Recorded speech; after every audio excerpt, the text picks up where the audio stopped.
If your job at a healthcare facility includes disinfecting against viruses, you know prevention is the best medicine. And maintaining healthy spaces starts with a healthy cleaning routine. Grainger's world-class supply chain helps ensure you have the quality products you need when you need them. From disinfectants and cleaning supplies to personal protective equipment, so you can help deliver a clean bill of health. Call 1-800-GRAINGER, click Grainger.com, or just stop by. Grainger, for the ones who get it done. Welcome to the Scene Snobs Podcast. Welcome to the Scene Snobs Podcast, everybody. I am your host, Mick Manhattan, joined as always by producer Paul. Well, not always. Not always, because a couple weeks ago, I had another interview in the thing, and I wasn't feeling well, so I just kind of shoved that one out.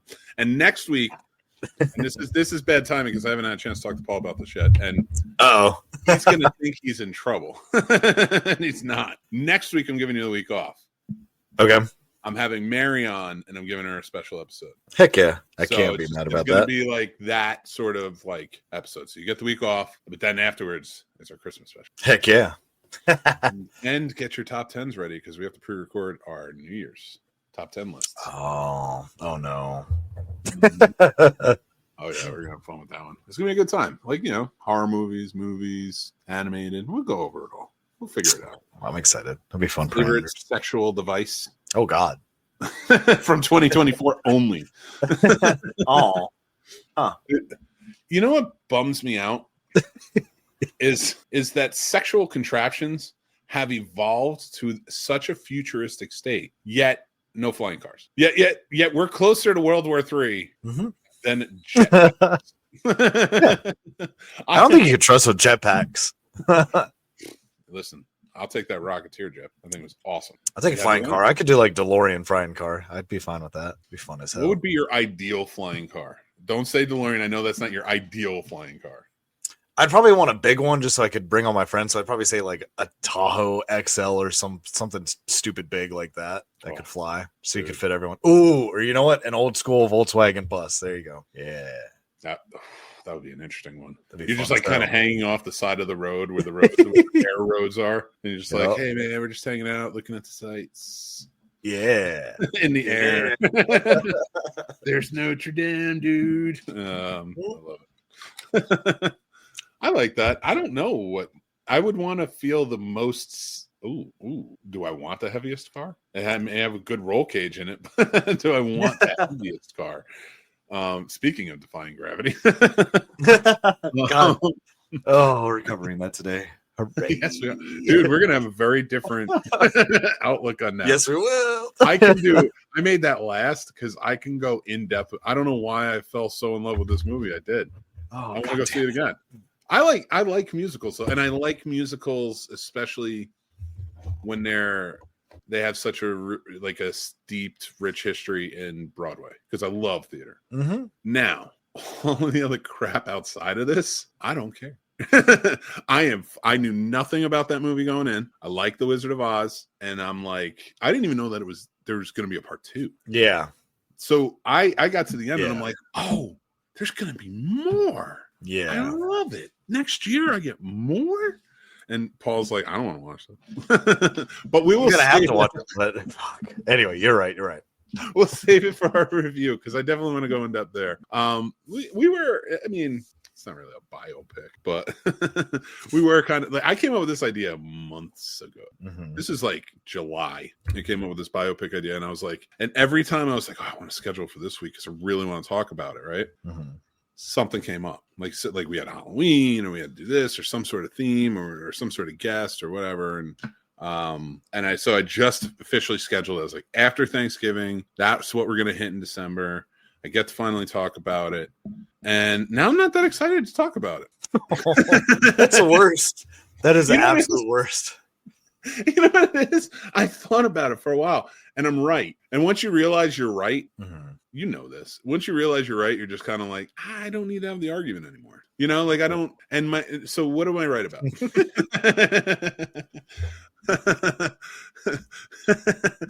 Musicals you shouldn't like more than Sound of Music, obviously. Strap in because this is going to be a wild ride. This will be a clipboard. No, first of all, Wicked is 1,000 times better. Fuck no. Music Nothing happens in the Sound of Music. Nothing happened in Wicked. It was Lots of things happen in Wicked. Broadway. It was a shitty Broadway play. It was so bad. And the You singing can hate wasn't the- even I didn't see half the as Broadway good. play. I didn't see And the that's the Broadway play. problem. That's the problem. People review. Oh, anyway. Why? Why do I don't have to review the Broadway. I don't know, play. because I'm movie only. It's just the caliber of music. Like, I mean, it's just like Phantom of the Opera. You can say the movie was good, but you need to see the Broadway version of it. It's worlds better. So a lot of people that have seen it on Broadway that are like, "Oh no, this movie is amazing." The fuck are you talking about? This is. I cannot. I expected more. I cannot say what the play was like because I didn't see the play. So right there, it might not be as good as the play. I don't know. I'm completely refraining from that one. I have heard the Broadway soundtrack. Very good. I mean, and the original Broadway with Idina Menzel and Kristen Chenoweth. And so, like, it's a great album. A great soundtrack to a Broadway play. I love it. The movie's better. Music in the movie's better. I've listened to the music twice. I listened to it once right before I went to go see the movie. Saw the movie. Then I listened to Kendrick's new album. Then I listened to it again today to prepare for tonight. And I got to tell you, I absolutely, I think it's better than just soundtrack wise. And that's not to say anybody's bad or anything, but like this one feels, you know how you have the grace of 20 years to evolve something? Yeah. That's what makes it better. It had 20 years to evolve the songs out, the story out, things like that. Because I went in depth. I deep dove on this one. And supposedly in the play, like I said, I didn't see it, so I can't judge it. But supposedly in the play, like the animal storyline isn't as prevalent. So like a lot of people were glad they beefed that up. And they added some more things, I guess, that the play just didn't have at the time. Think about or whatever it was, and I kind of dug that. I want to see where this goes. I did appreciate. Why are we still talking about Wicked? I was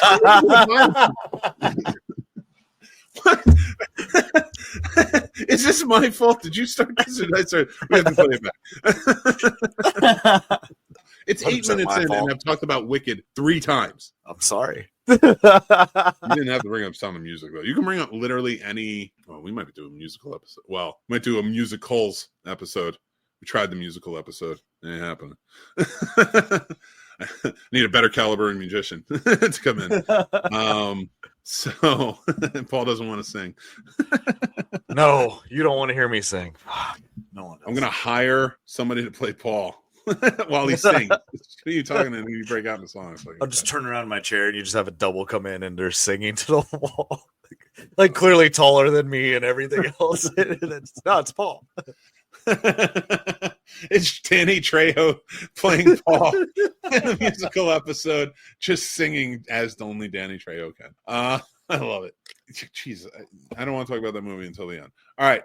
Yep. Let's pick up a biopics, though, because what got me thinking about biopics is that, to me, it feels like biography movies today are way less interesting than they used to. Does that make sense? Like, I don't know if it's the subjects that we're getting, or we're just kind of like, yeah. I feel like it's for me, it's the frequency of how many they make. That's the problem is, I feel like if studios can't figure out what they want to remake again, they're just like, oh, we'll just do a biopic about hot fries, or all of a sudden we're going to do one, about the BlackBerry. They just keep throwing out all these random ones, and I feel like there's not enough thought that goes into them anymore, because I think that's like their scapegoat. They're like, oh, we can just do a biopic about this. People will be okay about it. At least it's getting something out there. You see, now so let me ask you. I love that take, but before you finish, I want to ask you this. Do you think it's the subjects that are less interesting, or do you think it's the filmmaking behind that's less interesting? You almost blame the storyteller, because if it's a biopic, it's not held to the same factional information as a documentary. So I feel you can storytell it and spice it up as much as you want, because it's not a documentary. It's not supposed to be fat.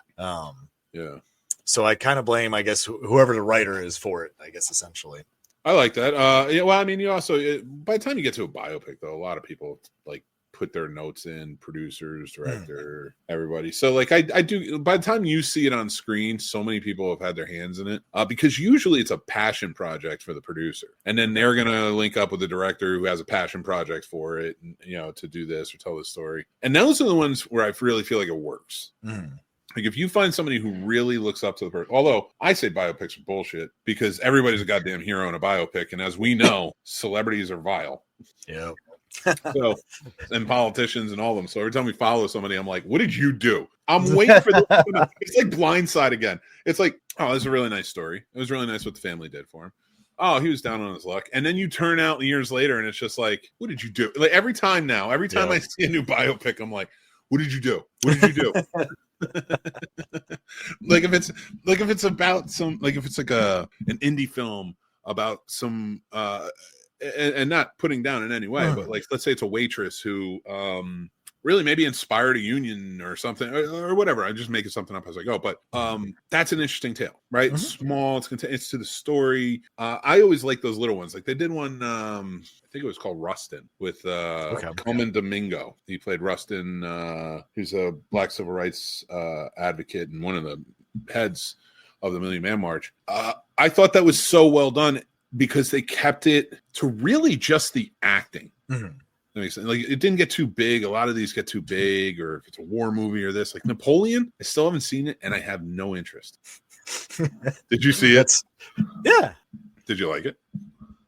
I mean, it was okay. I feel like they harp too much on the relationship aspect than the battles. Like I went to see Napoleon expecting extravagant battles and seeing everything Napoleon really did do. I don't give a shit if he was stupid in love with some woman. You know what I mean? Like it's not why I went to see it. I didn't go to see Napoleon in love. I went to see Napoleon just. I think I agree. I definitely agree. I think that, like, to me, I think that's one of the weird things about biopics now. For me, when I look at them, and you hit the nail on the head with that one. It's really that, like, we're watching something unfold from a perspective that's like, okay, I get it speaks to a certain, like, oh, we get to see that he's human, right? I don't need that. Like you just said, I don't need to see Napoleon. I need to see the general, the dictator. Why did he take over? Who was he? You have an actor in there who can command these performances, but I feel like we've been dumbing down a lot of biopics too. Well, they had mental health issues, or they were, a homosexual, or this, and that's fine. I don't mind that being the tale, but that's not the story, right? There's no intrigue to it. You're just saying this person was like us, and it's like it's a biopic. Right. I don't want to watch a biopic about Jesus, and then at the end of it, it's just like he runs away from the Nazis behind, a tombstone. Like it's something as stupid as that. Yeah. You don't want to see him ascend into heaven singing Defying Gravity or something like that either. I do want to see that. No, you don't. See that. I want to see the Wicked Witch come and save him and bring him, and he's like, I'm gonna go north, just so you guys know. I'm going on be with my dad, but thank you, witch. I mean, woman, like, because she was a woman, but they called her the witch, Wicked Witch. It's not nice. It's not nice.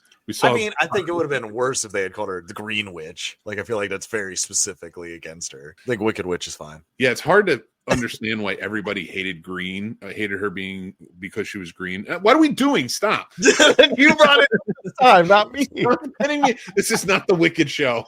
Fuck it, that's the Wicked show now. All right, biopics for fun. Let's talk about the biopic of Elphaba. Jesus. No, but we'll talk about The Wiz. No.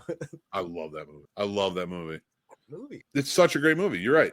But I thought Wicked was great too. I love The Wizard of Oz too. I love it. Oh, I love the Great Oz too. I love Franco's Wizard of Oz too. Because it was better than this one. Just saying. Listen. World's best. Listen. What? Yes. I can't do this with you. We can't talk Wicked yet. I watched that after I saw that shit in theater, just so I could be like, okay, the story isn't complete dog shit, and it was done semi okay. And even though Franco's wasn't good, it was still better. But I'm going back to biopics.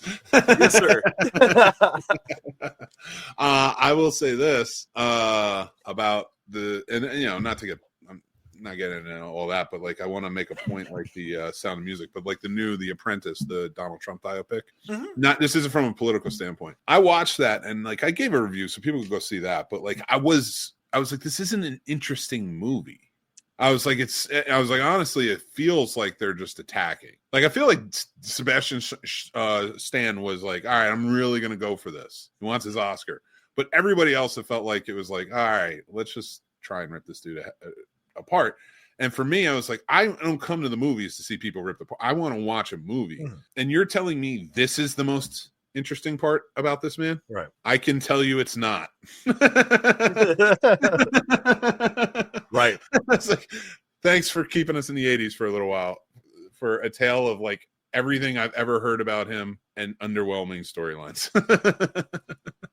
So if we can't even make a good biopic about possibly, and I use this word lightly, not really, one of the most controversial figures in history ever.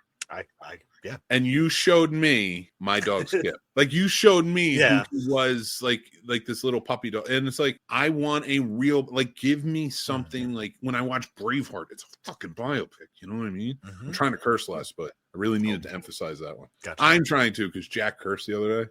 So like, I was like, that's my fault. Because like I do like I let him go and stuff. I was like, I talked to him. I was like, listen, if I try, will you try? You know, that's what. And he's been really good. I'm trying. Like I'll curse. I'm like and then I'll go back and say like another way. Like I'll scream the F word and then I'll just be like Fraggle Rock. It's like it doesn't matter. You already said it. They're going on tour this next year. Just so you guys know. Are they really? Ooh. Yeah, they're doing live shows. I want to go. Sorry. Anyway, no, I was freaking out. I was super excited. No, I saw it. You know, I grew up with Fraggle Rock before Sesame Street, so I thought that they're doing live I'm like, man, I'm buying tickets. Like, I think it's right before Fear Fest. It's like May 1st in North Carolina and Greensboro, at least. And I was like, yeah, I'm going. I have to go. That's Fraggle awesome. Rock. Yeah. Fraggle Rock. I love Fraggle Rock. Who's your favorite Fraggle Rock? I don't remember anybody. I'll tell you that right now. And it's okay if you say you don't remember anybody either. I can't. It's been so long. All right. Let's think of, like, real quick. We'll get to our top 5 biopics in a minute. But let's think about this for a second. How many TV shows from like your childhood that maybe were made before your childhood, but reruns or something? Can you name all of the characters on? Do you think, like, just a guesstimate? All the characters, possibly one, and that's me just being generous. Because I was just thinking instantly, I was like Lamb Chop, because it's just Lamb Chop. Then I'm like, no, there are other people. Can't name them. There was the horse, and that there was Sherry. You know, she ran Lamb. She was Lamb Chop. Yeah. I don't think I can. Maybe Doug. Doug is probably the only one, because there's Doug, Skeeter, Patty Mayonnaise, Rex, and what was his dog's name? Pickles? Pickle? Yeah. There you go. Who can I name? Like, I don't know who I can name. I mean, the Ghostbusters I can name, the Ninja Turtles I can name. I feel like the big ones, but like He-Man, no. There's too many goddamn characters. I can't. Like Skunk Face, fucking Suction Cup Hands, Beast. I remember him. Blade. I remember some of them. Gorgeous ass Tila from the movie. Yeah, that's about it. I don't remember anybody else. No, yeah, I think about cartoons and I'm like, there was a certain point where I hit and I'm like, if you name a show, I'm not gonna name one. And even if I watched it, Doug, I would not have been able to name anybody outside of Doug, Skeeter, Patty. Yeah. And I'm lucky I got the dog. If that's the right name. I think it is. It sounds right. I couldn't name everybody on Rugrats. That was too many. Yeah. I can't even name all 5. What are they? I almost called them Ninja Rangers. Power Rangers. Like the original one. I remember Amy Jo Johnson. That's the only one I remember. It's not even a count. Oh no, I remember Tommy. The Green Dragon, the Green Ranger, and he was cool. I mean, yeah, whatever. I was young. I watched like the first season of that, and then I like discovered Girls, and I was like, I think she might help. Absolutely, she did. Hell yeah. Oh God, I don't want to do that. That's messed up. I'm not putting that on that poor girl. Poor woman. I'm sorry. That's fair. I'm being respectful. Now I got a question for you, since we're talking about biopics. Uh-oh. If you could get a biopic that was going to be, let's say, a 9 out of 10, like automatically was going to be a 9 out of 10 of anybody or anything you'd like to see done, what would you want that biopic to be on? Not Steven Spielberg. The Fabelmans was a beautiful movie. And it was cool to see, like, and he's the first one that came to mind because I would think like a director. Okay. But honestly, so what famous figurehead? Yeah. I mean, yeah. In history, anytime in history. Yeah. I will say this before, because I had mentioned Jesus before. If you want, in my opinion, and I do love Jesus of Nazareth. I love Last Temptation of Christ, King of Kings. All those movies are really beautiful. I love the old biopic epics. Well, one of them is on your list. But if I had to choose the best Jesus biopic, Book of Clarence.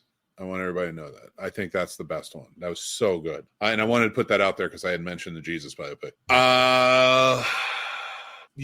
There's I don't even know his name. I think it's Alexander. I'm not sure. But there's a czar, and there's a good movie about it. I can't remember the name of it. I watched it in high school, and it was about his life right before, I think it was the Bolsheviks took over Russia, and the czars had to go on the run and whatnot. And I remember he had a son who had anemia. That would be an interesting tale to see. Not tale, but because it's a real story. But that would be an interesting story to see up to date. I don't want Napoleon. You know what I want? Yeah. I would love to see a biopic on Marcus Aurelius too. Ooh, that'd be fun.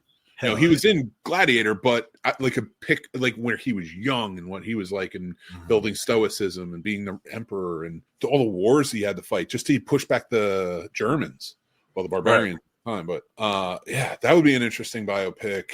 There's so many. There's so many that we haven't done. Right. Too many. Aristotle. Oh, I know this isn't a biopic because he wasn't real, but did you see Ralph Fiennes as in that new, it's the Odyssey. He plays Jason. Yeah. It's supposed to be the true story of the Odyssey. Not the true story because we have no freaking idea what the true story is. We just have Homer's writing. It's supposed to be that. Story. It's a true story, bro. But I always liked the tale of Jason. I like Jason and the Argonauts back in the day. I was just thinking of Harryhausen now, but I always liked the story of the Iliad and the Odyssey. I love "Oh Brother, Where Art Thou," which is oh my god, direct copy from the story. So I'm excited for that. And I know that's not a biopic, but he can be a biopic in my heart. Yep, there you go. I got one for you, whether it's made or not. What U.S. president would you most want to see a biopic about?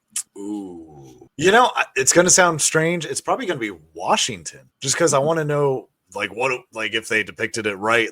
You're the first president, you're laying down kind of the law on this new country, that. I think that'd be interesting, being seeing how much politics actually start evolving. Oh shit, this person's being sneaky to get this done, and. I feel like that'd be at least an interesting biopic. Washington. Yeah, there's a lot of really good shows and movies you can watch that kind of center around that. There's a Washington movie from the 80s that you might like. That was well done. But I'll find a name for you. I don't remember what it was called. It might even be called Washington. I don't remember though. My dad had it on tape, so I watched it. And I learned about George. I was like, "Oh, this is George Washington." He was a friendly fellow who supposedly chopped down a tree and never told a lie. So I was like, I honestly, I'm not going to lie. I learned about the chopping down on the tree thing from Looney Tunes. Heck yeah, as any child my age now would have done the same. Learn all your history from Looney Tunes.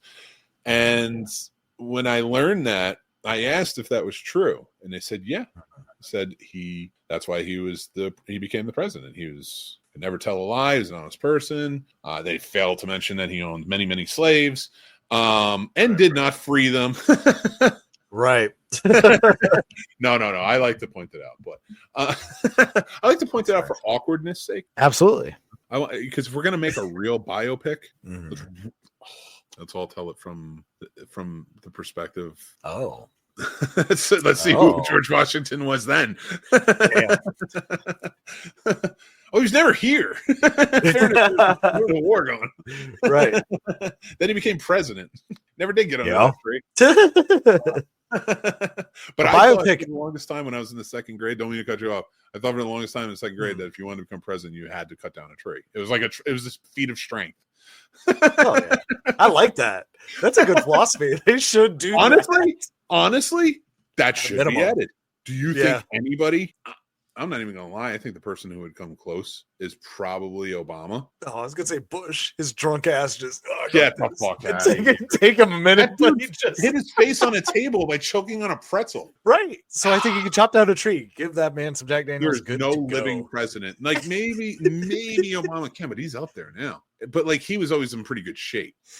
Michelle Yeah. Obama. She was strong. She had big arms. It was a very lovely thing. I don't know who. No, that should be a feat of strength. You should have to cut down a tree. Like okay, you got voted, right? You got voted in. But if you can't cut down this tree in like how long? What size tree are we talking about? Like a redwood? Let's say a good, like a 30-year-old tree. Like it's got some rings on that motherfucker. Like it's got to be. It has to be older than. It's got to be older than 30. Well, if you can't run until you're 32, I think 32 is fair. No, you don't want a tree the same size. Okay, A 30-year-old tree is easy. You want like an American tree. You want a tree that's seen some shit. So about how old America is at the time, whenever they run for president. So we should pick the oldest tree in the country. And I bet you nobody will chop it down. No one can. Oh no. Donald Trump will bulldoze the shit out of it. They'll just pay some logging company to come. I mean, I saw it down that tree. Amazing. Oh my god. Could you imagine if like a Jedi showed up? All of a sudden, lightsabers are being made. Yep. Oh, I love it. That would be awesome. But a biopic I need made that I've been waiting to have made that I hope his son ends up making if you're listening somehow is Jim Henson. I would absolutely love a Jim Henson biopic that was done right, paid him tribute like he should, because I don't know a lot about him before the Muppets, or him starting up. I everything I've read is he's a great guy from, Muppets on, but I really don't know a lot about his childhood or what got him into puppets and he was Muppets. lonely. He was a lonely man. He was That's fine. He was a lonely boy. I bet you had like a ton of friends, and he just based all the puppets on his friends. He's just a creative dude of it. That's a nice way to think. See, I assume it's the opposite. I assume he was such a good-hearted person because he had a shit life growing up. He didn't want anyone else to have it. I went dark. I don't think he did. That's fine if he didn't. That's he was in better. DC for a while in the 40s. Okay. He remembered a rival of the family's first television as the biggest event of his adolescence, being heavily influenced by radio ventriloquist Edgar Bergen. That's where it comes from. So that's where it all started. Yeah, I would love a biopic. Well, yeah, I mean, I would love him. They did a biopic about what's his name, Mr. Rogers. It was okay. Yeah.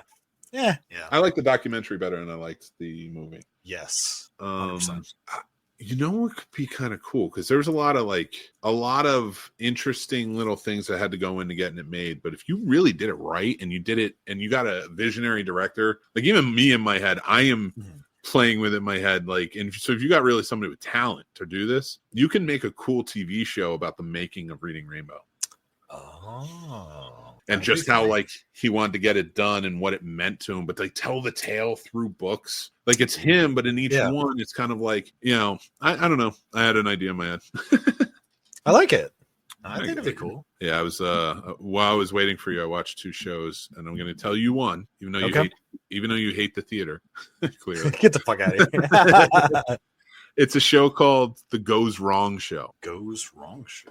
It's every week. It's in England somewhere, and every week it's this troupe, and they have a television studio, they have audience come in, and they do a different play, set in a different time, whatever. They write like this little play, and everything goes wrong in it.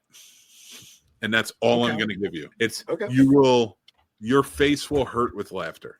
Okay. Especially working and and I know this is the case, but I'm watching it thinking about time I worked in theater and stuff like that, all these different theaters, and just all the different experiences are all hitting me up. So if it's anything like me, you're going to love the shit out of it. Hell yeah. It's so good. And I was watching the latest episode of Yellowstone before you came down, and same. Woo! What part are you emotional? Oh, we're caught up. Oh, I have 20 minutes left. Okay. We just saw Kobe. We just saw them leave with Kobe. Yeah. And when I tell you what, I will tell you what. If there's one thing you need, anybody who maybe not in the Yellowstone, or if you are, you know this as soon as I say it, the minute any emotion is shown by any character other than anger or evilness or whatever, like any sinister, if it's not Beth and Rip, because they'll never kill them all. Thank God. Like if any and like the world had to fall in love with Rip for that to be safe, and they had to fall in love with the reason Rip's in love with Beth. So you were not going to let them go anywhere. Yes. So with all of that being said, the second somebody tells somebody else they love them, bye, you're done. Yeah. And if you're listening to this days later, because it's already a day after it came out, and you're upset because I ruined it for you, I don't care. No. I'm just glad it wasn't Teeter. I hate to say that. I thought it was going to be Teeter because the second she was like, "I love you too," though, I was like, "God, like you said, like I'm sorry, I was like, she gosh darn it, snake or something happened." It was ruined for me because I was up all night last night. I wasn't feeling well, and so I went to the bathroom at one point, and yes, at night I sit down to pee because I can't see straight. So I have to do something. So I just pee in the shower. It's on the other side. But, like, it gives me time to sit down, take a piss. Maybe something else will happen. And by that, I mean something not dirty. Well, it is dirty, but it's not dirty the way you might be thinking it's dirty. It's a different kind of dirty. I don't want to talk about the dirtiness of that. What I want to say is I sat down. I wanted to play on my phone. That's fair. And yes, I wipe it down afterwards. We have wipes. Heck yeah. Those dude wipes are so nice.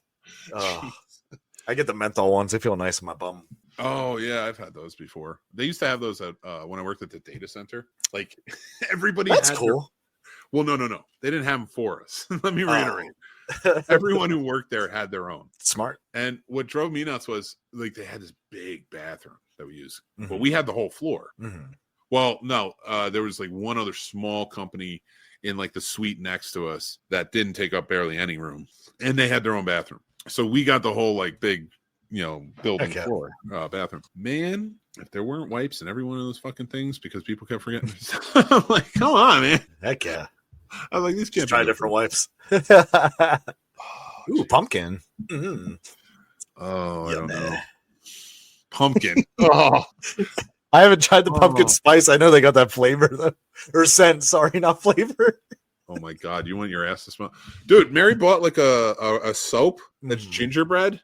Ooh. And it's like it's very pungent when you first it's very pungent. But like I don't get gingerbread from it. I get sawdust. Oh. So it doesn't bother me. Like I don't mind the smell of sawdust, but yeah, it's pungent. It's a lot. Like my kid will come out and just like, just wash your hands because he's trying to get away with it. Yes, I'm like, let me smell him. I can smell him from a mile away now. And he's like, yeah. And he goes back in. Wire. Man, I can't smell sawdust anymore. That's my familiar scent that will make me tear up almost every time because the circus smelled like straight sawdust all the time. So that just takes me back every time. Like if we ever visiting a farm or anything like that, I'm like, okay, this is fine. Might have to send you some of that soap. That way you can just be in the shower, just like the circus. I'll just be singing The Greatest Showman. This is the greatest show. That's 100%. That's me in the shower anyway. But yeah, that's the sad part. I don't know what man hasn't had a good cry in the shower. And any man who says I haven't is either too young and nothing happened to them, or they're lying, or they're incels and they're just angry so they can't cry, so they cause havoc. Like, I'll just take the cry in the shower, man. I'll throw the music on. I'll let it hit. At least twice a week. Yeah. Just let it rip. Just flood works. You just got to pull that cord, man. Just let go. Oh. I do.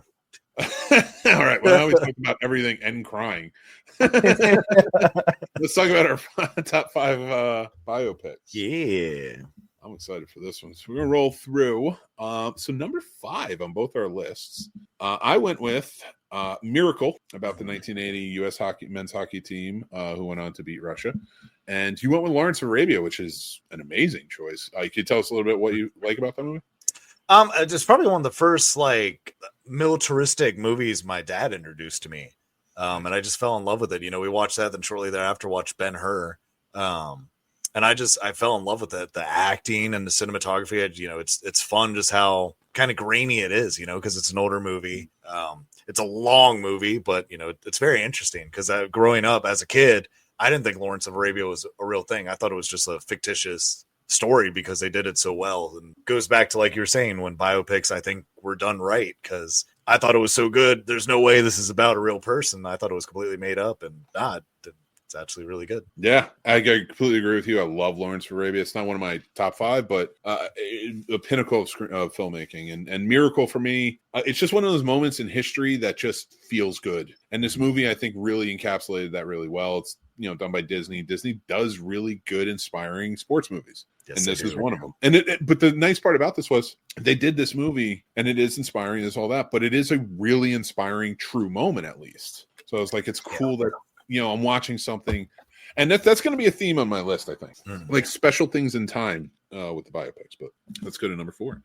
I went with Malcolm X, one of my all-time favorites. I love this movie for good reason. It's a great biopic. Everybody check it out. And you chose an equally, I think, great movie, Catch Me If You Can. What do you think? What about that one sticks out to you? So I just enjoyed that movie. Once again, it was one of those movies, I thought it was a completely fictitious story. Then I found out that was a real person. And I was like, oh, that's even cooler, and you look into him and you realize, they kind of dumbed down all the, cons he actually pulled off. They talk about the big ones in the movie, but he did a lot of smaller ones as well. And it's like, oh, wow. Like, it's crazy that someone's mind can think that way.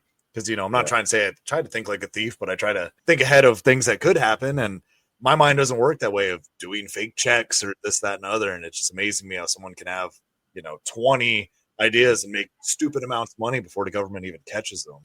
I would just want one good idea to make money. Right. Don't catch me because I'll do it legally. I just want one good idea that will catch and I'll make some money. I'm not even saying I want all the money. We'll just make your biopic called Let Me If You Can. Oh my God. Let me have some money. Just please let me have some money if you can. I'll work for it. Right. But at the same time, I'm sad because I don't have any. And everything's going up. Except gas. Busting balls. But that one was said to me earlier, and I had to just add it. It wasn't even for anybody's effect. Like it. Number 3 for me is Walk the Line. Heck yeah. Great fucking movie. Great freaking movie. God. I'm trying not to so bad. I'm trying not to curse so bad. I'm not doing well. And The King's Speech, both great movies in my opinion. I love Walk the Line. It's just the music sticks out to me. I think it's great performances. And it's just one that I can revisit over and over again. But The King's Speech, what stuck out to you with that one? I feel like a lot of times I've always held anything in England at like a higher regard. Like everyone's all proper, like almost perfection, right? Because it's all... A lot of Hollywood almost makes you think with a lot of situations with them. So with King's Speech, is very eye-opening, being like, oh, someone that's supposed to be king has, somewhat, I'm not going to say a problem. We'll say that, a different special, I don't know, disability because he can't speak correctly and just having to go through that. A certain type of disability in his speech for sure with the stutter and such. Yeah, it was a great movie. I loved it. And this is one where I think they humanized him in a great way. They made it very entertaining and very fun and paid respect to him. And I think that's how, I don't know. I just wish they did it more like that if they were going to show more of a human aspect of someone having flaws and not just being like, flaws, cool. Like they did it right. Fair. No, they did, overcoming them and becoming a great king. So I love that. Well done. I like that pick. Our number 2s, I went with Ed Wood. I love this movie so much. It's a great filmmaking movie. Johnny Depp does great in it. Tim Burton's style in it is fantastic. If you haven't had a chance to check it out, check it out. It's weird. It's on my list. Oh, you've never seen it? It's cool for horror. It's very odd. Okay. I think you'll really dig it. I trust you. Open one night.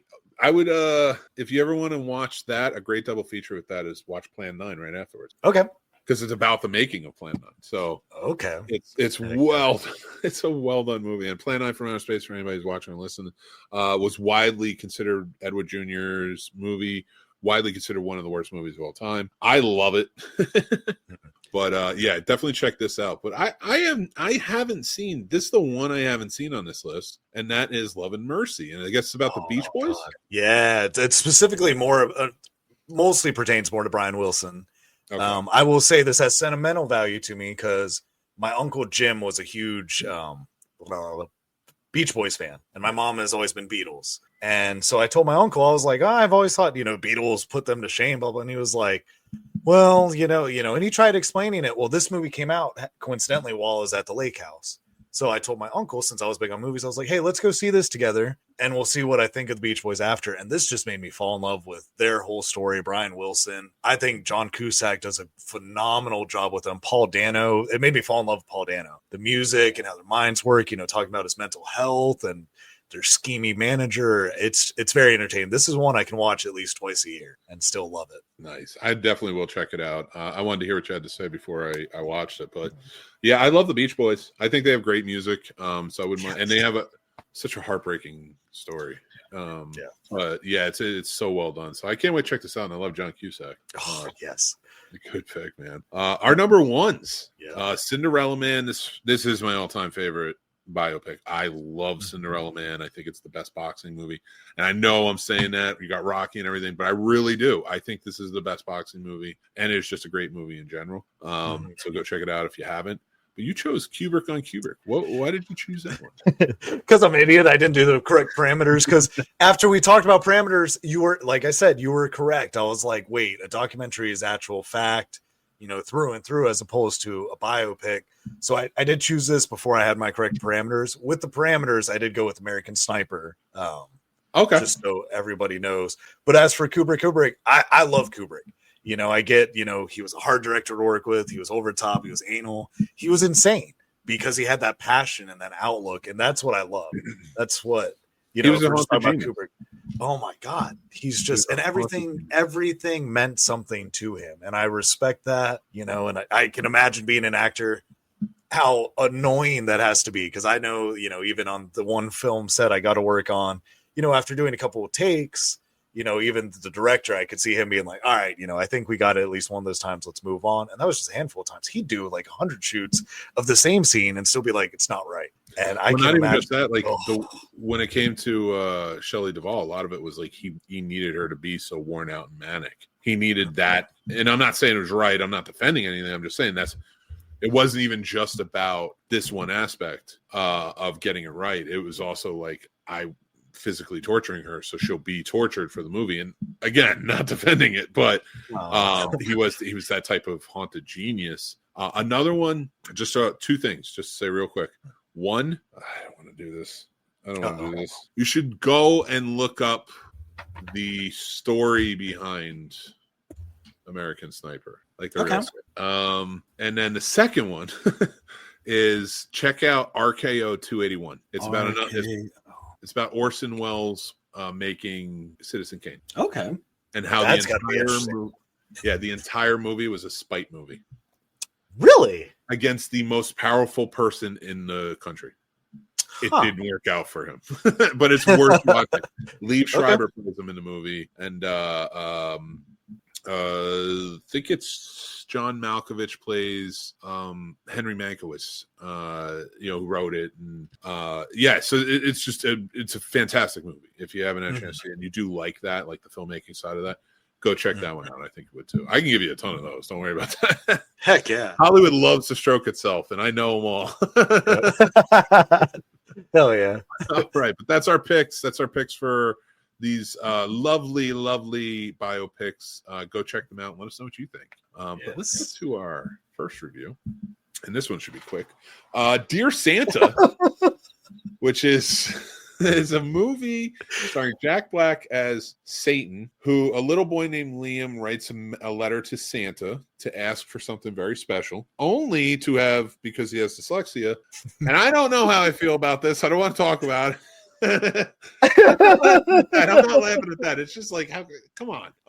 He has dyslexia and he writes Satan instead of Santa. So Satan shows up and he grants him 3 wishes, but he's getting his soul at the end of it. But this is like a good kid. There could be spoilers. I don't know if I want to spoil it for people. Okay. I don't have to.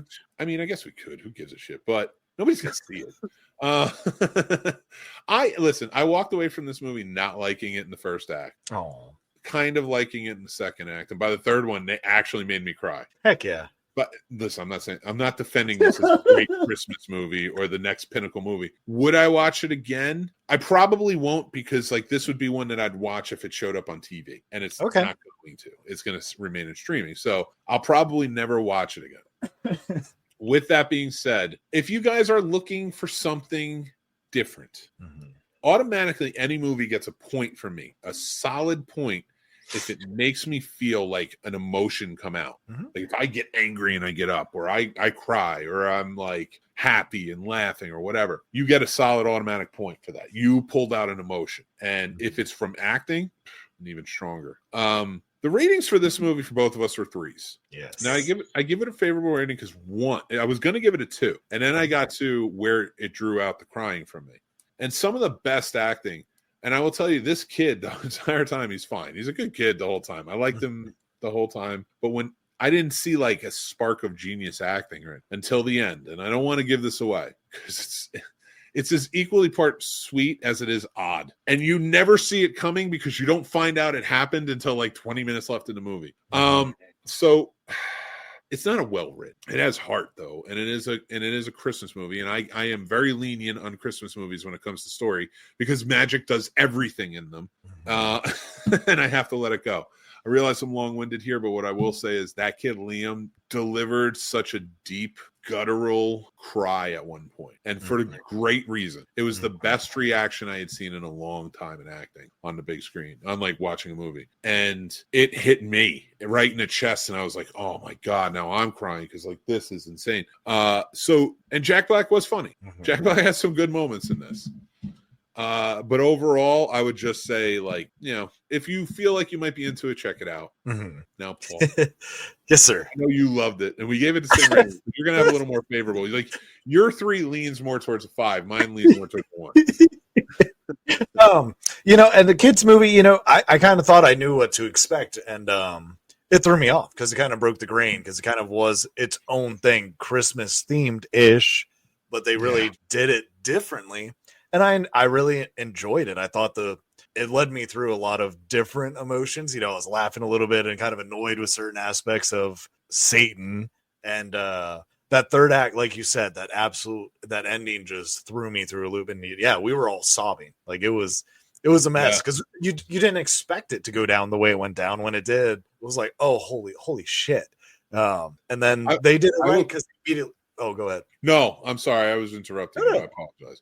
I was just going to interject in that one part, though, where you do get emotional. It ends abruptly. Yeah. Like, it almost ends instantaneously, and you're like, we're just not going to explain this? And then that's it. So I think that's why, for me, it kind of like, you got the emotion, and then it was like, come on, man. Like, I need a little more. You just made me okay with what happened. Okay.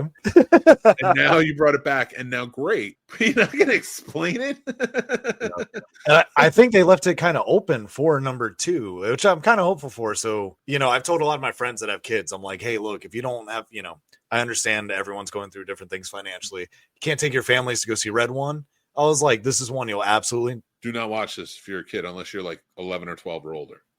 Do not watch this. They do make mention multiple times of somebody being fictional, and kids need to see that. Kids are fine. I don't, no children. 11 to 12. But you're right. You're right. My fault. You got to be safe about that, especially when it comes to Christmas movies. So I'm not ruining anybody's Christmas. But they don't bring up that he's not real. They just say, yes, they do. They say it quite a bit. Here's now you're saying it. I really hope there's no parents letting their kids watch this shit right now. I really hope my kid's not watching this because Paul decided to just give up the thing I said I don't want to give up on the show.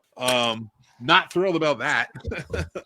Secondly, let's move on to our next one. Thanks for watching. God damn, no more Christmas movies. We're not reviewing a Christmas movie ever again. We cannot ruin it for people. Yes. That's why it's good. At least we're pre-recorded, so you can cut me all the way the fuck out. Thank God. I don't cut. I leave it in. Go back to 2 episodes, and our 5-second pause is still in there because I was tired. All right, let's go on to this one. Moana 2, the long-awaited Moana 2, which nobody cares about, but it still did great because, of course, it's Moana 2. I'll spoil this one for you. Do it. It just wasn't good. Yeah. Of course, they lost Lin-Manuel Miranda. The music wasn't that good. Of course, the voices are nice. They're and the animation's gorgeous. But the story and just the new characters and everything, it just all felt like very like one-dimensional. Yeah. I just didn't. really latch on to anybody. And like, there was a lot of heart in that original story, and this one kind of went everywhere. Yeah, with no Maui. Yeah. Like Maui took a big. You can look at the poster and see Maui there. He'll get there. Mm-hmm. You'll see him. Yeah. But if you're expecting the wild romp of and adventures of Maui and Moana, expect Moana and new crew. Yeah. The boat in this poster isn't even the right size. So the story of this one is Moana is realizing that if they don't expand and go out and meet other I don't want to say communities, but other not cultures either, I guess really it's just sort of other islanders, like other just spanning out and getting out and meeting new people. So let's just call it that. Building community. So she has to go out. She realizes she needs a bigger crew. She brings a bunch of people with her. One old dude, a young lady who is really good at fixing. She's an engineer on this island for some reason, for boats. 3 years ago, they found the boats. Now we have engineers for boats. And then they have this big dude who's in love with Maui. And he kind of looks like him, too. They have to set out to go and meet people. And then they will find out that Maui was taken by some evil bat god underwater. And they have to help him get free so that way they can stop the big clam thing from... I'm telling you, this is what I can explain the first one, no problem. That's not the problem. This is too much. There's no interesting bad guys. There's no interesting troubles. You don't really care about anything that's happening in this. Maui's not in it. And if I had to make a guess on why Maui's not in it, it's probably because he's too focused on wanting to do Dwayne Johnson was too focused on wanting to do other stuff like Red One and all this other stuff, which I get, but then don't do the movie. Yeah. Or wait until you're already making at the same time a live action. Yeah. Of the movie we didn't need 3 years ago. We don't need a live action of Moana. We needed a better sequel, and I'm sure the money went away from that to go to, because they're going to have to use the same they're going to have to use the same music for the live action. So that means Lin-Manuel Miranda, whether he's there or not, that was like where his name's going. So the sequel this felt like a straight to video sequel from Disney. Yeah. This felt like The Little Mermaid 2. Yeah. I'm done talking about it. What you got? This should have just gone straight to stream. They should have just made a big thing about putting it on Disney Plus and released it on the 23rd of December and called it a day. It was disappointing. I have a friend that's been living in Hawaii now for, I think, 6 years. That Moana 2, everyone loved out there. Like, they flew to another island because they don't have a theater on their island just to see the first one and loved it. And I talked to him and he said, everyone was mad about it. Some people even wrote Disney to be like, hey, we don't get that money back. Like, we had to pay for a cheap flight just to go over to see this because the first one was so good, meant so much to us as a community. What'd you guys do here? It's just like you just kind of cash grabbed, and you cash grabbed a lot from us just because now we did all that. And yeah, there was so much thought and heart that, like you said, that went into that first one that I expected it to build upon for this one, and they didn't. Nothing. And I'll throw up our ratings on it. You gave it a 1.5. I gave it a 2. Animation got a point because the animation is on point. The animation looks great, and I don't know what else got a point. I'm really trying to think about it. Like, what was so good about this movie? Really, nothing. I'm going to give it 2 just to be nice. But it's how Christmassy of you. Yeah, I've got the last one we just ruined childhood, so I'm gonna it's gonna be cut. Childhood. You better cut that shit out. Sorry, cut that poop out of there. I can't. I have to keep it in because now people will watch this part of the show and be like, "What are you talking about?" So I can't. Like, it's a story, man. We're threading the needle. We have to do it. See, I do this. These are Scrooge now. If I do this, so when they watch just the clip, they're like, I either got to go watch the whole episode or I got to go watch all the other clips. And then I got to join the Patreon to watch where it started. Yes. I like it. For free. You can listen anywhere. Yeah. It's not around your kids, please. I'm so sorry. My name is Paul and there's shame. Listen, there should be. Paul's going to go to the mall and he's like, hey guys, you ever see Terrifier 3? And everybody's going to be like, wait, what? He's going to be like, I'm going to tell these kids that, he's not real. And they're gonna be like, what are you talking about? He's right there. And be like, Art the Clown, he's not real. It's like, you're gonna start picking on it, but I'm not gonna mention it anymore. So let's move on to the next one, which we've talked about 3 times already. Which is too much. Oh, it is not too much. Bless it. Listen, here I am. Yeah. Defying gravity.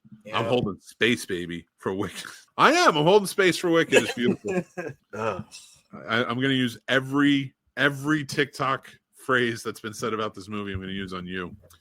First of all, I'm giving my rating right now because we already talked about it a bunch of times. 3.5. You gave it a 2.5. I think this movie was fantastic. I thought the music was fantastic. I thought like the character designs and the world building and the production design and art direction and the costumes and the makeup, phenomenal. Phenomenal. Visual effects were great. Her flying through the air was great. Like all of it, just fantastic. That's it. That's all I got. It was a great movie. Why do you hate it so much? It just wasn't good, and that's all I got. Like, there we go. It just wasn't good. Oh my god, it's just I don't like. If you have a Broadway play, which this is coming from, you got to build upon it. You got to offer me something that wasn't already offered. So, like, I get people are like, "Oh, I love that they talked about the animals more," and I do respect that. And yeah, they did. But give me something different that they didn't show in the production, because they do mention it. I get it's not a big focus on it because it didn't need to be. It didn't need to be on this one either. I get you did it just to build. I just forgot her name. Thank God. The Wicked Witch. Elphaba. Up a little. Yeah. Oh my God. I'm gonna call her who she is. Yeah, I'm allowed to do that. But no. Anyway, and like just musically, I mean, if you look through the different variations of this already, like the Broadway blows the music out of the water. I don't understand. I argued with my roommate about this all night and day. I was like, they use auto-tune, they use production on this. The other one was like they can do it on set while dancing and stuff, which they didn't do in this one. I'm like, so just the singing alone, you can't say that this one holds a candle to the Broadway production. I think that's disgusting to say to the Broadway actors because that's part of actual musicals. So that part, I'm like, no, I'm not saying the music is bad. I'm just saying people that are saying this is the same caliber or more is insane. And it is real because Franco's there. He's the Wizard of Oz. Jeff Goldblum can take a seat in the back. It's fine. Franco, I feel you, my guy. Wait. So in your mind, yes, this is, and I'm going to do it. I'm going to do it. Okay. I realize it comes off as snobbish, but that's fine. It's in the title. It's in our name. Not Lionel Barrymore. He wasn't the best wizard. Oh, well, then yeah, he would be the best. Sorry, yeah, obviously. Even that pissed me off. So Wicked at the beginning, you have the lion on all freaking fours instead of standing up with them. Once again, like, don't touch the book, the but it's original. not based on the movie. It's not based on the movie. It's based on the book, and in the book, he was on all fours.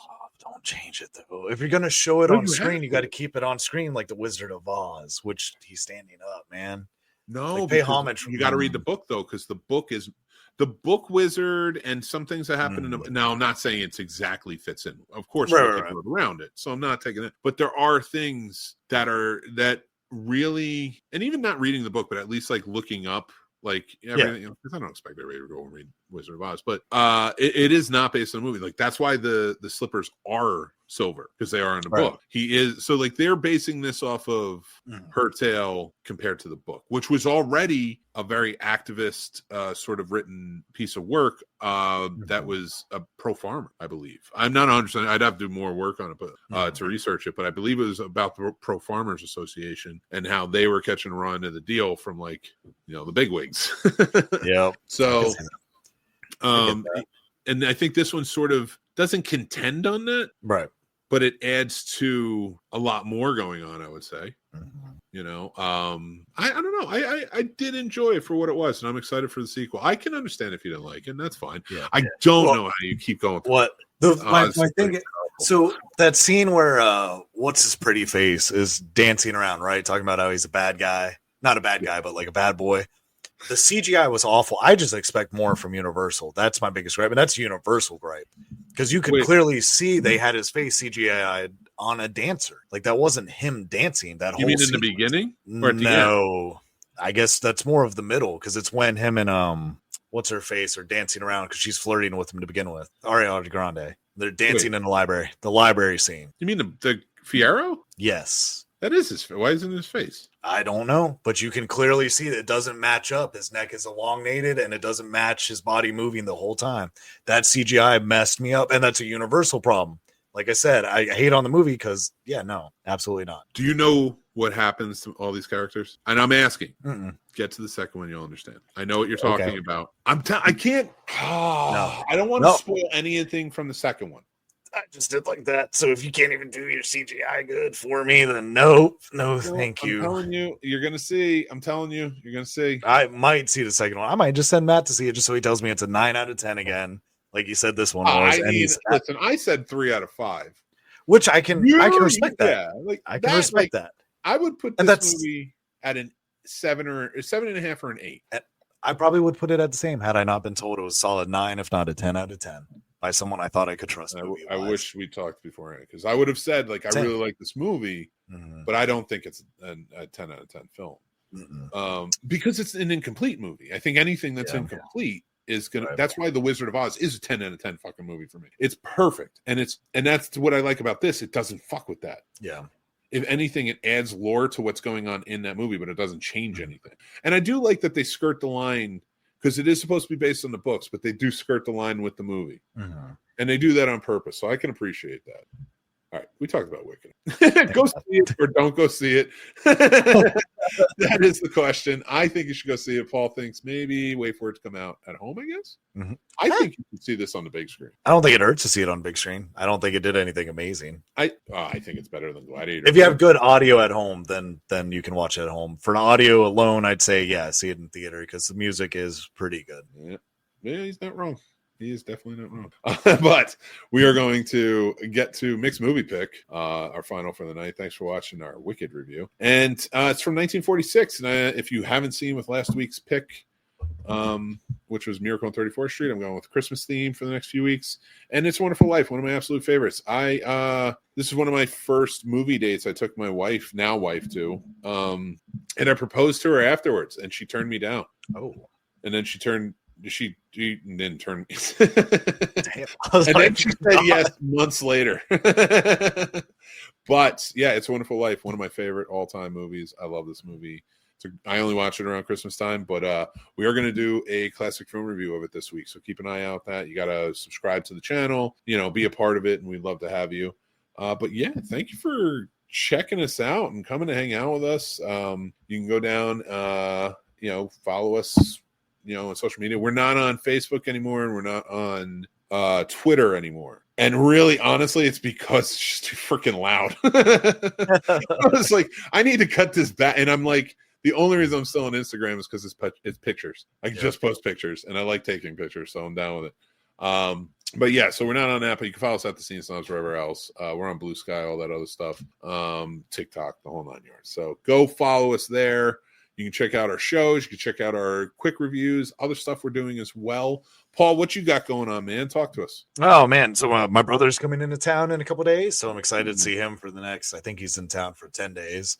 So it's always fun hanging out with him. So it'll be good family time. My parents just got a new pup, so I'll be playing with that tomorrow after work. Tired as hell. Probably take a nap with the dog. Besides that, Thanksgiving went by without a hitch. I hope everyone else's went good. Keep watching, keep listening, keep loving the magic of movies, even if they're not that good. And apologize to your children to me. I am wrong. I'm an Ebenezer Scrooge, so anything I said regarding Christmas was a lie. I'm a bad person. That's why I get coal for Christmas, you kids. I'm sorry. He's not a bad person. he made a mistake. And I'm going to tell everybody. Yes, Santa is real, and Santa's going to be coming in less than 24 days. So you need to be good. You need to help your parents. You need to do the right thing, and you get your gifts. And if you don't, if for some reason, and listen, been there at times, and I'm not like, if you're an adult or a kid or whatever, and you maybe didn't get anything under the tree this year, keep in mind, you are the present that's going out into the world. So go out there and shine bright. I love you. I appreciate you watching and listening. I know he loves you. He doesn't think you're real, but he loves you. And I just want you all, and I made a joke there, but I do love you. I appreciate you guys. Thank you so much for being a part of it. But until next time, I'm Mick Manhattan from Scene Snobs. Remember to like, subscribe, and hit that comment, hit that bell, and then hit comment, so that way you know what you think of these movies. Because we know that some of us are wrong. We know that some of us are wrong. It isn't me. I just made about the Santa Claus thing. Oh, and then Wicked, yes. and Wicked. So, Mm-mm. but I appreciate all you guys watching and listening. Remember to be kind, stay classy, and take care of yourselves because that's important. And until next time, we'll have a very special episode with my wife next week, and then next week after that is our Christmas special, and then we'll have our pre-recorded stuff coming out, but we are going to be taking a hiatus. And until then, remember to be kind, stay classy, and take care of yourselves. I'm saying again because that's important, and I'll talk to you soon.